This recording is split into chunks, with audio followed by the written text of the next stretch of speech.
Y do C A students take multiple attempt, ये एक बहुत बड़ा मुद्दा बन चुका है। एंड बाहर की इंडस्ट्री के लोगों के लिए सबसे पहली चीज वो यही पूछते हैं कि कितने अटेम्प्ट में बना।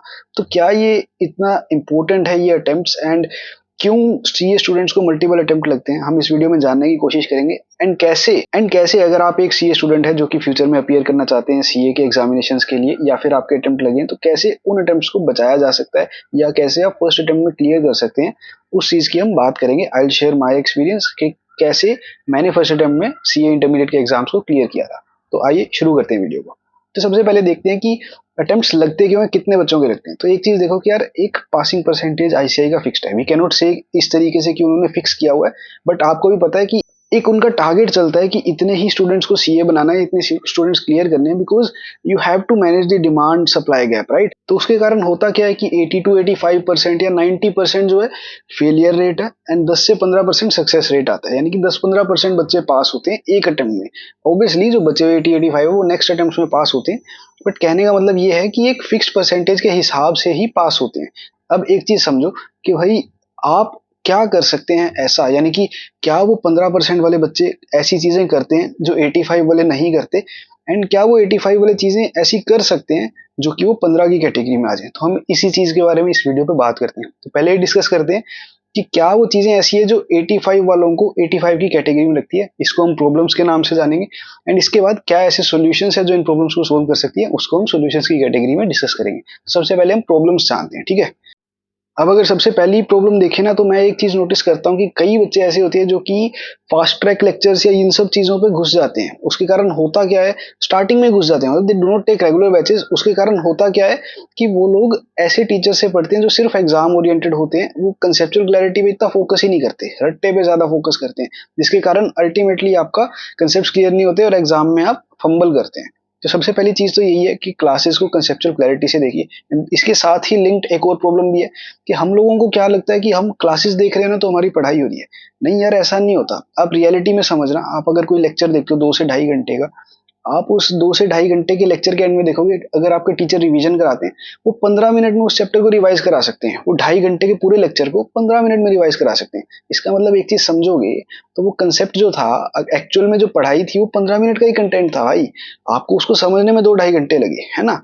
And this is same for all, सबको 2-2.5 घंटे लगते हैं। बट रियलाइज करना कि लेक्चर देखना is not equal to hard work. हम सोचते हैं कि यार दिन में 3-4 लेक्चर देख लिया, हमने बहुत पढ़ लिया। ऐसा नहीं होता। हम लोग क्या सोचते हैं कि यार चल 4 लेक्चर देख लूंगा, 1.5x 1.75x या फिर 2x पे मैं लेक्चर्स देख लूंगा, उससे क्या होगा, मेरी पढ़ाई हो रही है, मेरे लेक्चर्स पूरे हो रहे हैं, तो मेरी पढ़ाई हो रही है। बट ऐसा नहीं होता। लेक्चर्स देखना is not equivalent to studying. तो आप यूं मत सोचना कि ज्यादा लेक्चर देख लिए एंड टाइम पे मैंने लेक्चर्स पूरे कर लिए तो मेरी स्टडी हो जाएगी। नहीं, आपको कंसेप्चुअली पढ़ना है, समझ के पढ़ना है, इंटरेस्ट लेके पढ़ना है। Just like you are a real CA, आपको इंटरेस्ट लेके पढ़ना है। बर्डन से नहीं पढ़ना कि मुझे लेक्चर्स टाइम्स पे पूरे करने हैं। समझ के करो। फिर जो टीचर आपके होमवर्क देते हैं उस होमवर्क को ढंग से करो, दिन के एंड में थोड़ा थोड़ा रिवाइज करो।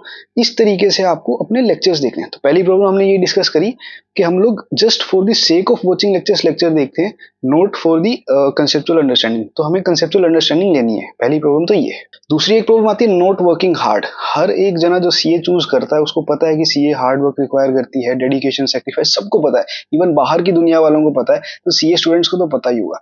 बट फिर भी मैंने बहुत से लोगों को देखा है वो लिख के क्वेश्चंस प्रैक्टिस नहीं करते, वो कैलकुलेटर पे सोल्व करते हैं। वो लोग कुछ चीजें सेक्रीफाइस ही नहीं करते। सोशल मीडिया सेक्रीफाइस नहीं करते। भाई सोशल मीडिया सेक्रीफाइस करना पड़ेगा, बिकॉज आप दिन में 4 घंटे इंस्टाग्राम को दे रहे हो, तो भाई क्या ही कर पाओगे फिर आप। इसीलिए आपको ये चीज रियलाइज करनी होगी कि जब आपने सीए कोर्स साइन किया था तब आपको ये चीज पता थी कि ये हार्ड वर्क एंड सेक्रीफाइस मांगेगा।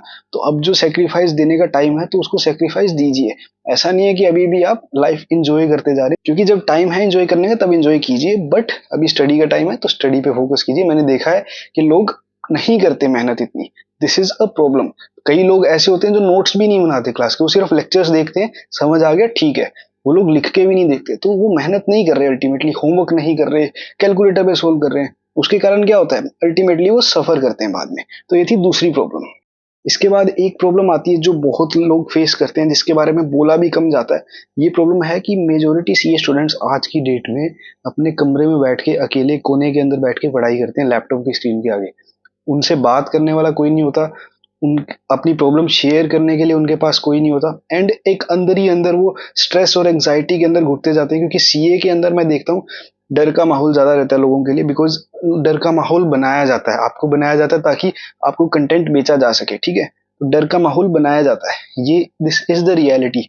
आपके डर के साथ खेला जाता है, आप डर जाते हो यार ये हो जाएगा वो हो जाएगा, फिर आप ये वनडे मैराथन देखते हो, ये देखते हो, एबीसी एनालिसिस देखते हो, जबकि इसकी कोई जरूरत नहीं है। तो सीए स्टूडेंट के पास कोई नहीं होता उसको गाइड करने के लिए, अपनी प्रॉब्लम शेयर करने के लिए। तो मुझे रियलाइज होता है कि कहीं ना कहीं यहाँ पे एक मेंटोर की या फिर एक फ्रेंड की नीड होती है जो आपको ढंग से सिखा सके, एंड ऐसा भी होना चाहिए कि वो आपसे ज्यादा एक्सपीरियंस्ड हो ताकि वो आपको सही लेवल पे गाइड भी कर सके, ठीक है। एक प्रॉब्लम आती है कि स्ट्रेटेजाइज सही नहीं कर पाते। मैंने देखा है कि मेजोरिटी जो रैंकर्स होते हैं ना, उनकी स्ट्रेटेजीज अच्छी होती है। बहुत लोगों से मैंने ये सुना भी है, क्योंकि आप एक रैंकर से पूछोगे उसके पूरे दिमाग में रोड मैप बना हुआ है कि किस तरीके से हमें करना है, एंड वो कॉन्फिडेंट होता है खुद के अंदर, इसलिए वो चीज उसको एग्जीक्यूट भी कर लेता है। बट हम लोगों के साथ कई बार क्या होता है कि हम लोग चीजें सोच तो लेते हैं मन में ऐसे करनी है, बट हम सेल्फ डाउट में ही रह जाते हैं और हम चीजें फिर एग्जीक्यूट ही नहीं कर पाते, हम खुद पे बिलीव ही नहीं कर पाते, क्योंकि हमें कोई बताने वाला नहीं है।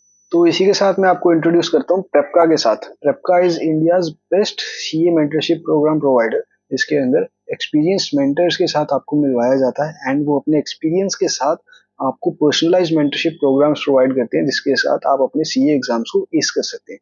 तो इन पर्सनलाइज्ड मेंटरशिप प्रोग्राम्स के अंदर आपको one on one video call करके स्टडी प्लान बनाया जाएगा, जिसके अंदर प्रॉपर स्ट्रक्चर होगा हर चीज का कि किस तरीके से हमें स्टडी करनी है, किस तरीके से हमें रिवीजन करनी है, किस तरीके से हमें मॉक टेस्ट देने हैं, एंड हर एक आंसर का डिटेल्ड इवेल्युएशन आपको मिलेगा, एंड हर चैप्टर का बर्ड्स आई व्यू मिलेगा, जिससे आपको समझ में आएगा कि कौन सा चैप्टर आपका स्ट्रॉन्ग है एंड कौन सा चैप्टर आपका वीक है। उसी के साथ प्रेपका आपको हेल्प करता है right faculty and books choosing के अंदर भी, कि आपको राइट फैकल्टी जो कि आपकी डिजायर्ड नीड्स एंड आपके हिसाब से बताई जाएगी, एंड राइट बुक्स के कौन से स्टडी मटेरियल आप रेफर कर सकते हैं जिसके कारण आपका सबसे ज्यादा फायदा हो। एंड उसी के साथ your mentor is not only always there to make a study plan for you, but वो आपको गाइड भी करेंगे, आपको मोटिवेशन देंगे, and they will make sure to keep you on track. आपकी mental wellness, exam strategies, stress, fear से कैसे deal करना है, आपके कॉन्फिडेंस को बूस्टेड रखना, ये सब आपके मेंटर्स जरूर देखेंगे। They will ensure this, and having a mentor is none less than a golden resource. ये मेंटर्स एक्सपीरियंस सीए हैं जिन्होंने खुद सीए एग्जाम्स को क्रैक किया है, एंड उसी के साथ एंड आपके मेंटर्स जो आपसे टेस्ट सीरीज लेंगे, जो आपकी राइटिंग प्रैक्टिस करवाएंगे, उसके जो क्वेश्चंस होंगे उनकी डिजाइनिंग एक्स पेपर चेकर्स, जो कि आईसीआई के एक्स पेपर चेकर्स है, उनके द्वारा की गई है।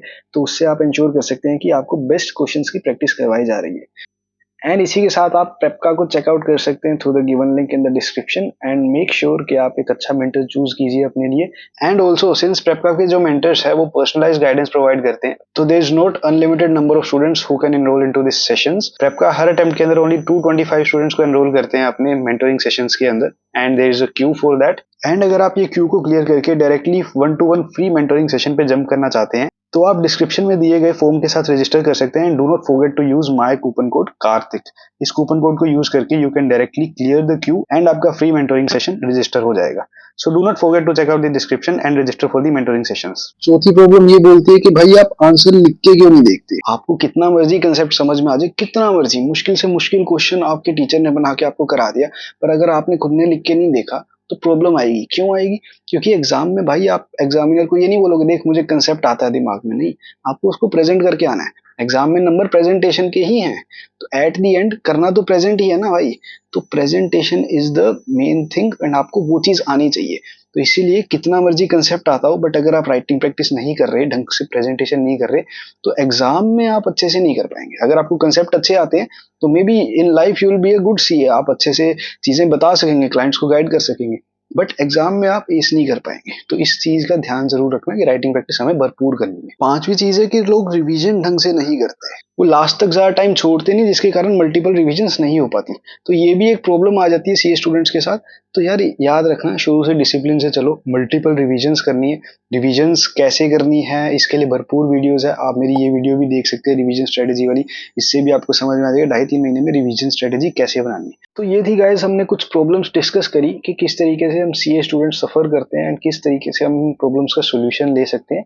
एंड उसी के साथ कुछ अच्छे अच्छे रिसोर्सेज जो मैंने बनाए हैं आप रेफर कर सकते हैं। एक तो ये resource that is CA intermediate की स्ट्रेटेजी, इस वीडियो को आप जरूर देखना, मैं इसे गोल्डन वीडियो देखता हूँ, 60 से 70 हजार व्यूज इस पे आ चुके हैं। and it has benefited more than 10,000, 20,000 or maybe 30,000 students. Trust me, it has benefited more than those students. And ये एक comprehensive guidance video है जिसके अंदर आप CA इंटरमीडिएट की सारी नॉलेज ले सकते हैं।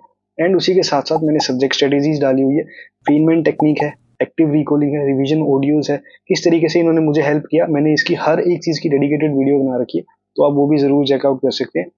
एंड ऐसी गाइडेंस के लिए जो कि एग्जाम से रिलेटेड रहती है एंड आपकी सीए कोर्स से रिलेटेड रहती है, आप इस चैनल को सब्सक्राइब कर सकते हैं। ये थी कुछ प्रॉब्लम्स और उनके सॉल्यूशंस। तो अगर आप अभी अपना अटेम्प्ट फ्यूचर में देने वाले हैं या आप अटेम्प्ट दे चुके हैं और सक्सेसफुल नहीं हो पाए थे, तो make sure to incorporate these solutions into your approach.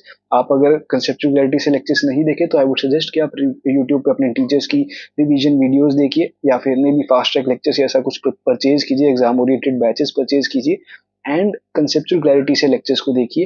Writing practice में होमवर्क कीजिए, अपने अच्छे से रिवीजन को प्लान कीजिए एंड उसी के साथ साथ मॉक टेस्ट जरूर दीजिए। एंड मेरे हिसाब से आप जरूर एस कर सकते हैं अपने एग्जाम्स को। बट अगर आपका अटेम्प्ट हुआ है तो एक चीज और जरूर करना कि आप अपनी सर्टिफाइड कॉपीज जरूर मंगाइए। आपके जो वीक एरियाज है उन पे देखिए कि कहाँ मैंने कमी करी थी एंड कहाँ पे आई नीड टू फोकस। उन वीक एरियाज को लिखिए एंड फिर उसका प्लान बना के ढंग से वापस स्टडी स्टार्ट कीजिए। ऐसा नहीं है कि आप बस वीकली वापस सब कुछ पढ़ना स्टार्ट कर लो, पढ़ना सब कुछ है बट वीक एरियाज पे हमें इस बार ज्यादा फोकस करना है। And I am damn sure जितनी भी टिप्स मैंने इस वीडियो में बताई है, अगर आप इनको फॉलो करते हैं तो definitely you can crack these exams. आपको कोई भी प्रॉब्लम नहीं आएगी एग्जाम क्रैक करने में, बिकॉज ये सब चीजें करके मैं रैंक ले आया, तो भाई एग्जाम तो इजीली कोई भी पास कर सकता है। तो प्लीज आप इन चीजों को अपने रूटीन्स में इनकॉर्पोरेट कीजिए, these are definitely going to help you. तो गाइज अगर आपको वीडियो अच्छी लगी हो तो प्लीज लाइक करना, कमेंट करके अपना फीडबैक जरूर बताना, कोई क्वेरीज है तो भी आप पूछ सकते हैं एंड इस वीडियो को अपने दोस्तों तक जरूर पहुंचाना ताकि वो भी अच्छे से गाइडेंस ले सके and subscribe to the channel. मिलते हैं नेक्स्ट वीडियो में, तब तक के लिए stay healthy and study hard. Thank you.